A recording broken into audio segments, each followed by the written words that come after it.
What is cycle of craving. Cycle of craving काय असतं ते आपण थोडक्यामध्ये समजून घेऊया. आपल्याला जेव्हा एनर्जी ड्रॉप झाल्यासारखं वाटतं तेव्हा कधी कधी असं वाटतं काहीतरी चमचमीत खायला पाहिजे. तर आपण असं एक एनर्जी सायकल ऑफ क्रेविंग अशी आहे असं समजूया.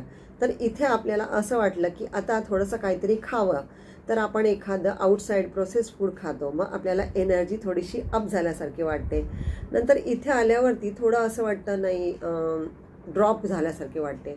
मग परत वाटतं की आता थोडासा एक चहा कॉफी तरी घेतली पाहिजे. मग आपण इथे आल्यावरती परत एक थोडी चहा कॉफी घेतो. थोड्या वेळ आपल्याला एनर्जी अप जाते. परत थोड्या वेळाने असं वाटतं नाही, ड्रॉप झाल्यासारखं वाटतं.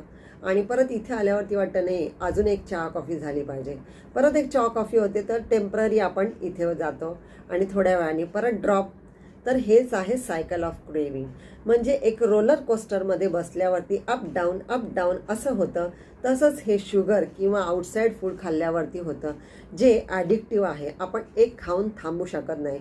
शुगर ही पूर्णप्रमाणे किंवा आउटसाईड प्रोसेस्ड फूड हे पूर्णप्रमाणे ॲडिक्टिव्ह आहे. आपण एक खाऊन थांबू शकत नाही. शरीर हे नेहमी बॅलन्स शोधायचा प्रयत्न करतं. तर त्याच्या जागेवरती आपण न्यूट्रियन रिच फूड खाल्लं तर अशा प्रकारचं रोलर कोस्टर होणार नाही आणि स्लोली शरीरामध्ये बॅलन्स राहील.